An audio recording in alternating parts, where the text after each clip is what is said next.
Hello friends, welcome back my YouTube channel MS maths, जहां मैं upload करता हूं BSc mathematics and physics related video lectures. Friends, आज हम इस वीडियो में बात करने वाले हैं डायनामिक्स के बारे में, डायनामिक्स के मोशंस के बारे में बात करने वाले हैं। Motion under different distance law जो टॉपिक है, उसमें आज हम बात करने वाले हैं रिपल्सन वेरिंग एज डिस्टेंस। यानी कि कोई जो मोशन होता है किसी पार्टिकल का, वो अगर उसकी डिस्प्लेसमेंट या फिर हम कह सकते हैं उसकी डिस्टेंस जो होती है उसके प्रोपोर्शनल होता है। ओके, मोशन या उसका जो हम कह सकते हैं फोर्स जो है वो उसकी डिस्टेंस के प्रोपोर्शनल है। अब ये फोर्स यानी कि मोशन कब होता है? जब फोर्स अप्लाई होता है। तो फोर्स जब डिस्टेंस के प्रोपोर्शनल होता है तो उस कंडीशन में कैसे हम क्वेश्चन को सॉल्व करते हैं और क्या वहां पे कंडीशन होती है, हम उसके बारे में आज इस वीडियो में डिस्कस करेंगे। So now first of all यहाँ पे हम लिखते हैं, so let us consider, let us consider a particle moves under a repulsion medium या repulsion varying as distance। Particle इस टाइप से मूव कर रहा है। A part let us consider a particle moves such as, या फिर लिख सकते हैं under a repulsion varying as distance. Distance के साथ में वरी करने वाले एक प्रतिकर्षण को हम कह सकते हैं, उसका जो विरोधाभास है उसमें रिपल्शन जो हो रहा है उसके प्रोपोर्शनल जो मोशन है उसकी स्टडी करने जा रहे हैं। ऐसा हम मान रहे हैं कि एक पार्टिकल जो है वो किस टाइप से मोशन कर रहा है कि वो उसके डिस्टेंस के प्रतिकर्षण के समानुपाती है, उसके साथ में वो वेरी कर रहा है। ओके, सो हम यहाँ पे डायग्राम से इसको अगर समझने की कोशिश करें तो डायग्राम से हम यहाँ पे समझ सकते हैं कि पार्टिकल जो है वो इस टाइप से मोशन कर रहा है। यहाँ पे हम उसका सेंटर ओ कंसिडर कर रहे हैं, ये उसका कोई पॉइंट ए हो जाएगा और ये पॉइंट पी हो जाएगा। ओके, ये जो इसकी टोटल लेंथ है दैट इज एक्स, एंड हमने कहा कि यहाँ से यहाँ तक का इसका डिस्प्लेसमेंट जो है वो ए है।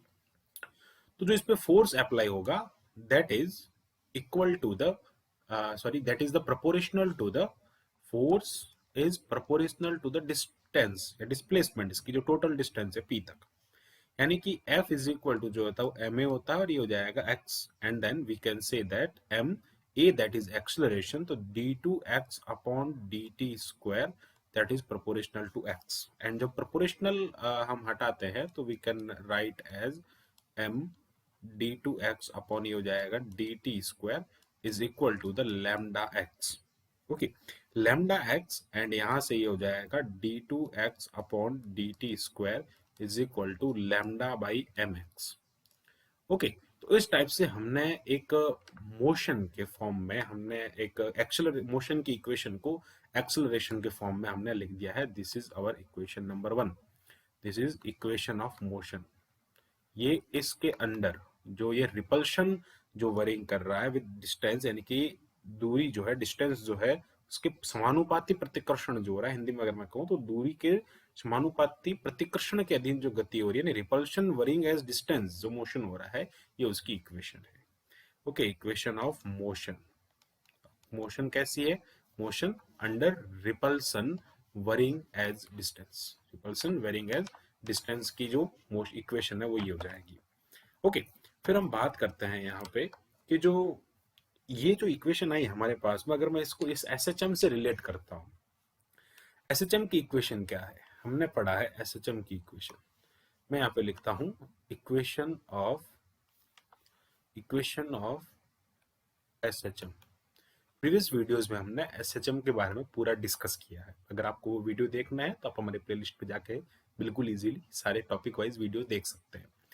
एसएचएम की जो एक पार्टिकल के लिए जो लीनियर एसएचएम होता है, उसमें अगर मैं कहूँ इक्वेशन क्या होती है तो वो इक्वेशन होती है d2x upon dt square is equal to mu x.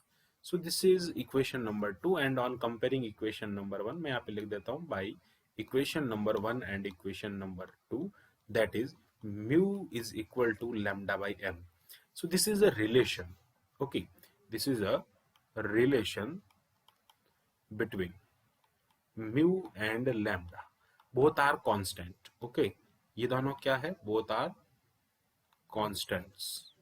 ये कॉन्स्टेंट्स तो हैं, लेकिन ये इनमें रिलेशन हो गया। हम कभी कभी क्वेश्चंस को सॉल्व करते हैं, सॉल्व आउट करते हैं, उसके लिए इस टाइप के कुछ फॉर्मूले हमको देखने को मिलते हैं। फॉर एग्जाम्पल, अगर मुझे वेलोसिटी किसी पार्टिकल की फाइंड करनी है और मुझे इस फॉर्मेट में कहा गया है कि motion under repulsion varying as distance, और मुझे कहा कि इसकी वेलोसिटी फाइंड करना है, तो हम क्या करेंगे, इससे हम म्यू की वैल्यू फाइंड करेंगे and we have the formula of velocity, that is v is equal to root mu. Okay, and root of यहाँ पे हो जाएगा X square plus A square, because वो वेलोसिटी डिस्टेंस के साथ में वेरी कर रहा है। This is first formula. Second formula की अगर मैं बात करूं कि अगर एसएचएम के लिए अगर उसके वन ऑस्किलेशन का टाइम पीरियड या टोटल टाइम पीरियड अगर आपको कैलकुलेट करना होता है, उसके लिए भी फॉर्मूला होता है 2 pi upon root mu. So we can easily find the value of mu by this equation, and we can use these formulas on उस क्वेश्चन में हम उन फॉर्मूले को यूज कर सकते हैं। तो इन दोनों इक्वेशन को हमने कंपेयर के साथ में पूरा अच्छे से समझा है। अब हम इस पे एक एग्जांपल करते हैं जिससे कि आपको पूरा कंसेप्ट जो है वो अच्छे से क्लियर हो जाएगा, ताकि हमने जो कंसेप्ट अभी हमने पढ़ा है कि इस प्रतिकर्षण जो हम कहते हैं डिस्टेंस जो है, अगर इसको हिंदी में कहें तो आई थिंक इसको इस टाइप से कहेंगे, दूरी के समानुपाती प्रतिकर्षण की जो अधीन गति हो रही है उसमें क्या होगा, इस टाइप से हम उन सभी के लिए वेग और जो आवर्तकाल जो होता है वो हम यहाँ पे ज्ञात कर सकते हैं। Okay, so now come to the example. तो यहाँ पे आपके सामने एक एग्जाम्पल है और उस एग्जाम्पल में हम बात कर रहे हैं, पहले मैं इसको हिंदी में पढ़ लेता हूँ कि यदि एक कण जो बल केंद्र से दूरी के समानुपाती प्रतिकर्षण P is equal to mu M mu X के अधीन गति करता है, उसका प्रतिकर्षण आपको दे दिया है, को बल केंद्र की ओर a दूरी से a रूट म्यू वेग से फेंका जावे, तो सिद्ध कीजिए कि कण बल केंद्र की ओर जाता रहेगा परंतु कभी बल केंद्र की तरफ पहुंचेगा नहीं।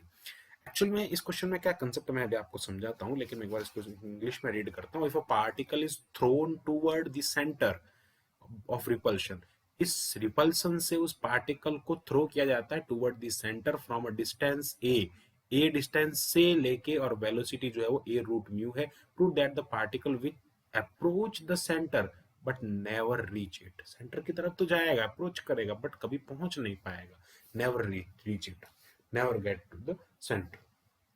अब इसमें करना क्या, अब कभी वहां पहुंच ही नहीं पाएगा, तो इसका मतलब क्या हो गया, अगर मैं कहूं कि कोई पार्टिकल यहां से रवाना हो रहा है, यहां से स्टार्ट हो रहा है, चल रहा है, और ये इस जगह पे नहीं पहुंच रहा है, इसका क्या मीनिंग हुआ कि यहां से यहां जाने में इसका डिस्टेंस की अगर मैं बात करूं तो डिस्टेंस यहाँ पे इसमें है ना, कह सकते हैं डिपेंड नहीं करता है, डिपेंड करता है टाइम। अगर मैं कहूँ टाइम, टाइम यहाँ से यहाँ जाने में, टाइम भी तो नोट होता है ना कि टाइम यहाँ से यहाँ जाने में कितना लग रहा है। ओके, तो यहाँ पे मेन इंपोर्टेंट कौन है, टाइम इंपोर्टेंट है।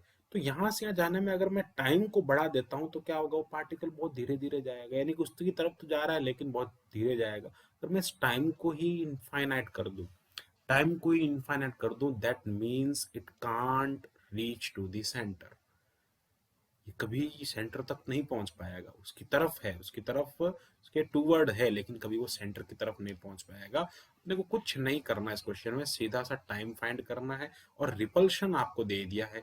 ओके, जो कह रहा है ना समानुपाती प्रतिकर्षण, यानी कि इसका जो रिपल्शन है वो आपको गिवन है, रिपल्शन दे दिया, उसके बाद में इसको बिल्कुल इजीली कर सकते हैं। एंड देन एक्चुअल में ये फॉर्मूला जो है वो उसके प्रोपोर्शनल होता है, आपको लैम्डा की वैल्यू दे दी यहाँ पे एम म्यू, लैम्डा की वैल्यू एक्चुअल में क्या दे दी, एक्चुअली पी जो है ना वो क्या है, एम म्यू एक्स है। तो यहां से हम इसकी इक्वेशन जब लिखेंगे, by the equation of motion, by the equation of motion, जब हम यहाँ पे एक मोशन की इक्वेशन लिखेंगे तो उसमें क्या लिखते हैं कि M T two X upon D T square, that is proportional to X, it means this is the distance, this is distance. अब ये डिस्टेंस कैसे वरी कर रही है, डिस्टेंस किस पे वरी कर रही है, रजिस्टिंग, या रिपल्सन कह सकते हैं, जिसको रिपल्शन, रिपल्शन पे, उसका जो रिपल्शन है उस पर डिपेंड करे, सॉरी रिपल्शन जो है वो डिस्टेंस पे डिपेंड कर रहा है, यानी कि अपन कह रहे हैं ना यहाँ पे रिपल्शन एज डिस्टेंस, यानी कि जो दूरी जो है वो किस पे डिपेंड कर रही है, इस रिपल्सन पे डिपेंड कर रही है। दैट मीन्स ये हो जाएगा कि भाई M d2x over dt square that is equal to the m mu x। अब देखो रिलेशन तो वही रहा, लेकिन यहाँ पे जो लैम्डा की वैल्यू आई वो हमको m म्यू दे दी, तो यहाँ से क्या हो जाएगा, ये दोनों कट हो जाएगा and then d2x over dt square is equal to mu x। हमारे पास में एक इक्वेशन आ गई। अब इस इक्वेशन से हमको फाइंड क्या करना, टाइम फाइंड करना। वी हैव एक्सलरेशन, एक्सलरेशन से हम कहाँ जाएंगे, वेलोसिटी में इंटीग्रेशन करने पे, फिर हम इसका इंटीग्रेशन करेंगे तो कहाँ जाएंगे, डिस्टेंस पे जाएंगे, और डिस्टेंस के साथ ही हमको वहां पे क्या मिलेगा, टाइम मिलेगा। अब ये क्वेश्चन कह रहा है आपको कि यहाँ पे आप जो है थ्रो जो है वो थ्रो कैसे किया जा रहा है, उस थ्रो को समझना पड़ेगा। वो थ्रो कैसे किया जा रहा है कि ए डिस्टेंस से थ्रो किया जा रहा है। ओके, ए डिस्टेंस से थ्रो किया जा रहा है विथ वेलोसिटी, उसकी वेलोसिटी कितनी है, ए रूट म्यू। ए डिस्टेंस से किसकी तरफ थ्रो किया जा रहा है, सेंटर। सेंटर मींस क्या हो जाएगा, जीरो, ए टू जीरो। पहली लिमिट जो हम यूज करेंगे वो ए टू जीरो की यूज करेंगे। दूसरा वेलोसिटी की जो लिमिट हम यहाँ पे यूज करेंगे वो क्या हो जाएगी, वेलोसिटी पहले जब स्टार्टिंग में इनिशियल वेलोसिटी की अगर मैं बात करूं यहाँ पे वी आई जो है वो क्या हो जाएगा, जीरो हो जाएगा, और लास्ट में वी फाइनल जो है वो ए रूट म्यू हो जाएगा। तो वेलोसिटी की लिमिट जो होगी वो v two A root mu लगेगी, बट डिस्टेंस की वेलोसिटी लिमिट जो होगी वो a टू जीरो होगी। इस चीज को ध्यान रखना है, बस यही इसमें मेन इंपोर्टेंट कंसेप्ट है।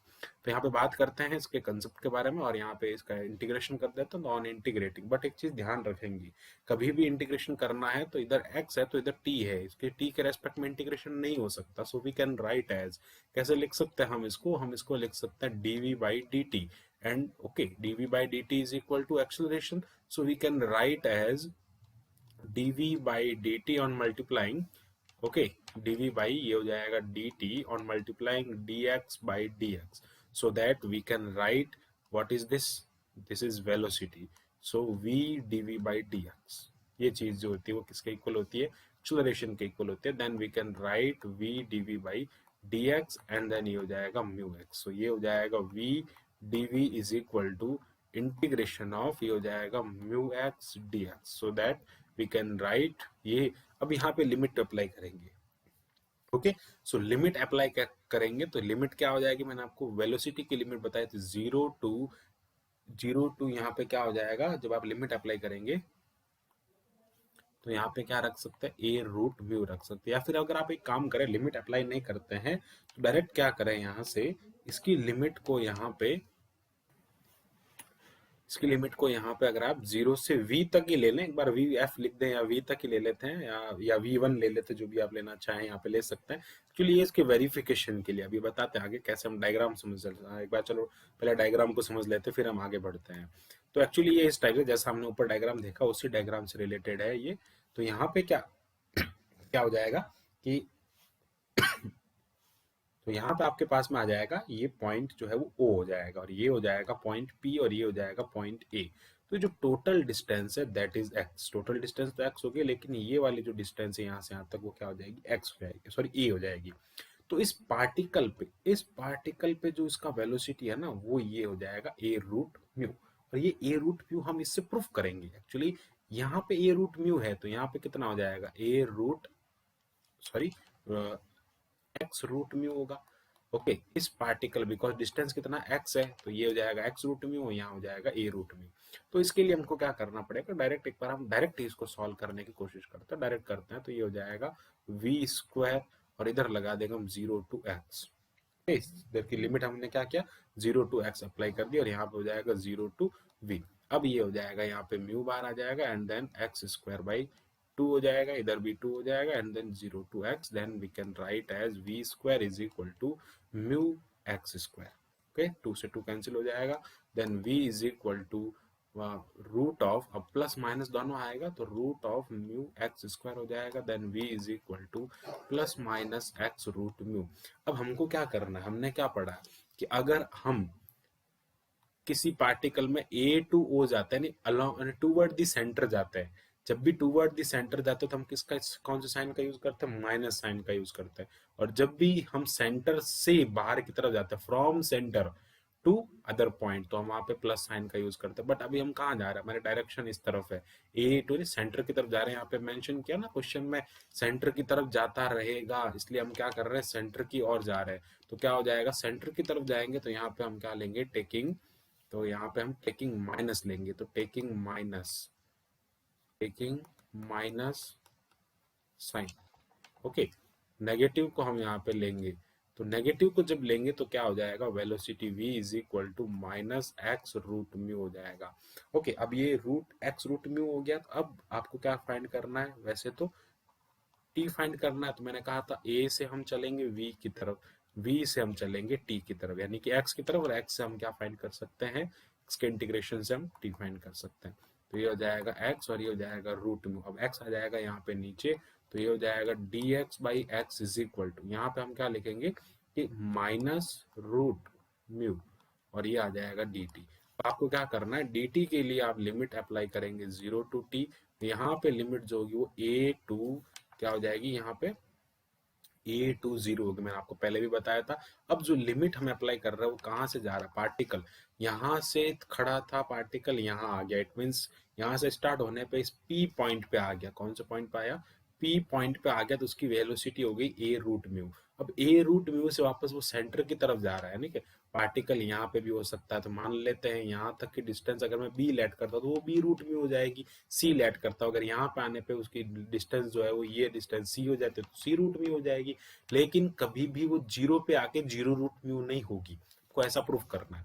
तो हमने यहाँ पे लिमिट क्या पुट कर दी, ए टू जीरो, यानी कि वो सेंटर की तरफ जा रहा है। तो क्या हो जाएगा, यहाँ पे इसका इंटीग्रेशन हो जाएगा log of x, and then ये हो जाएगा a to zero is equal to, ये हो जाएगा माइनस रूट म्यू, और ये हो जाएगा टी। ओके, कैपिटल टी हमने लिमिट लिया तो ये हो जाएगा कैपिटल टी। एंड देन यहाँ पे हम क्या करेंगे, इसकी लिमिट पुट करेंगे तो ये हो जाएगा log zero minus log of A, minus ये हो जाएगा is equal to minus root mu into T. Log zero जो इनफाइनाइट होता है, इनफाइनाइट में से कुछ भी माइनस करो इनफाइनाइट होता है, माइनस रूट म्यू टी हो जाएगा, टोटली ये इनफाइनाइट हो जाएगा, यानी कि आपके पास में जो वहां तक पहुंचने का टाइम पीरियड जो है इनफाइनाइट आ रहा है। It means the particle never reach it, particle कभी भी सेंटर, यानी कि never reach to the centre, particle कभी भी सेंटर की तरफ पहुंच जाएगा लेकिन कभी वो पहुंच नहीं पाएगा। इट मींस इनफाइनाइट टाइम लगेगा। इनफाइनाइट टाइम लगने का मतलब क्या हो गया, कि वो पार्टिकल कभी पहुंच ही नहीं पाएगा। तो ये था पूरा concept, motion under repulsion varying as distance. So now आज अभी तक इतना काफी, मिलते हैं नेक्स्ट वीडियो में। बने रहिए एमएस मैथ्स के साथ में, ताकि आपको सारे टॉपिक्स इसी वाइज बिल्कुल अच्छे समझ में आए। Thanks for watching this video, keep watching MS maths and subscribe the channel MS maths.